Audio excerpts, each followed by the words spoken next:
All right. Hello, students for game design. I'm making this video here to get you going on the tutorial for the 2D platformer. So where we want to start is we want to have two windows open if we can, or if you have two monitors, or if you're using your Chromebook and one of the in-class computers, you can do it that way. I just have two windows open here. My first window, I just opened up the construct.net website, and I'm just at the home page there. And then over here, I have opened up the editor, so editor.construct.net. And you want to make sure that you're signed into your account so that you have access to the full version of Construct, where you can have unlimited events and layers and all those kind of things.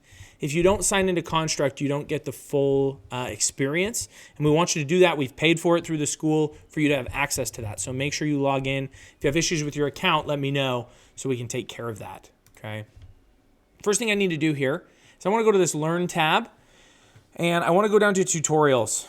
Okay, so click Learn, go to tutorials, and it's going to open up these game development tutorials. We have a whole bunch of them here. And the one we're working on is the How to Make a Platformer Game, which we have right here. This first page is great. It talks about the game and in general how it works.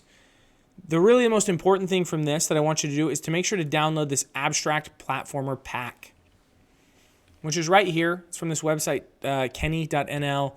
And somebody has made this platformer pack with all of the assets, all of the sprites and tile sheets and backgrounds and all the things to make your game. And it's totally free to use. You just need to download it to your computer. You want to make sure it's downloaded and that you get the files all out of the zipped folder, which I can show you how to do. But for right now, I'm going to assume you know how to do that so we can continue on to the actual first section here. I'm going to do several videos, kind of taking you one video through each page, so we can go just one at a time here and get you through this tutorial. So once we have that Abstract Platformer Pack, I actually want to go to the second page. I can go to page 2 here, or I can click Getting Started, which is what we want to do. Now, if you're not already looking at a fresh copy of Construct 3, simply visit editor.construct.net. It runs right in your browser. You don't need to install anything. It's great. First thing we're going to do is we're going to create a new project. So I want to click the New Project button. I'm going to go here to my Construct 3 section. I'm going to click New Project. And here it is, New Project. And it has all these different options. Right now, we're not going to mess with that. We're just going to type in the name, and I'm just going to call it Platformer. All right, because that's what we're making. That's the genre of game we're working on first, is a two-dimensional platformer. We can just call it Platformer. Or you can name it whatever you like. If you have a more creative name, by all means do that. Go ahead and click Create. I'm going to go back to the tutorial here now that we have that open. And the first thing we want to do is size the layout. So the layout is our level. It's all the space we have. And first of all, we want the layout or the level to be a bit bigger than the default. This just gives us more space to work with. So we're going to left-click a space in the layout, and the property bars will display the layout properties. So if I go back here to my platformer, I can just click anywhere here in this white blank space. And in my properties here, it'll open all my properties for the layout. And what we're going to change is the actual size of the layout here. You can see it's our third row. And what does it want us to change it to? Yeah, so we want to change the size of the layout to 4,000 by 2048. And that's the number of pixels we have here. So I'm just going to click on size, and I'm just going to type in 4,000. And I've already done it here when I was doing this earlier on my own. So I could auto-complete that, or I can just type out X 2048, which just means 4,000 times 2048. Hit enter, and there we go. It has our layout all resized. Now, a little trick here. If you want to see your whole layout, you can hold Control on your keyboard and use the scroll wheel on your mouse, and it will zoom all the way out. And anything in this dotted line is what's actually showing up on the player's screen when they're playing the game. But everything else here is your ability to use the entire level. So you'll be able to create a whole level on this whole section, and then the screen will follow your actual player character. So now that we've resized our layout, let's keep going down. We want to tile a background image across the layout. We're going to double-click a space in the layout, and this will bring up the Create New Object Type dialog.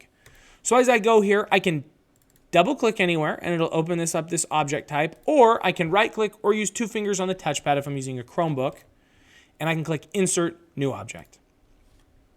All sorts of objects for you to work with here in Construct. The one we're going to use is under General, and it's going to be our tiled background. So I'm going to double-click Tiled Background, and you'll see my mouse cursor turned into this little cross shape. And I can click anywhere now in my layout and it will insert my tiled background. Right now my tiled background is blank and I can sit here and draw something if I wanted to. And as soon as I exit out, you can see there's my drawing. I don't actually want to do that. I'm going to delete it. I'm going to go ahead and insert another one here. And for this case, we're actually going to load in one of the backgrounds that came in our asset pack. So in the top left of my tiled background editor here, I have this little file folder icon. I can load images from files. I'm going to go ahead and click that. And it opens up here into my files. I actually have to locate where I left my construct stuff. So I actually have a folder right here called construct projects. And I have a few different file folders. And we need to go into, I believe it's PNG. And here we have our backgrounds, our enemies, items, other players, and tiles. And they're saved in the backgrounds folder. So go into backgrounds, and you have a bunch of options here. All right. Just a totally solid background, one that's called hills and one that's called tiles. I'm going to do tiles because I think it looks the most interesting. I wish these were some different colors, and maybe I'll have to go in here and change those one of these days. But I think I'm going to do the purplish one. I think it looks the most interesting, and it will load that up for me. Now all I have to do is click the X, and it's inserted into my thing here, into my layout. Okay. Now you'll see that's kind of small. I want it to cover my whole layout. Let's go back to the tutorial and see what they say. So I've done this. I've inserted tiled background. I've loaded up what I need to load up. And now I need to size the background so it will cover my entire layout.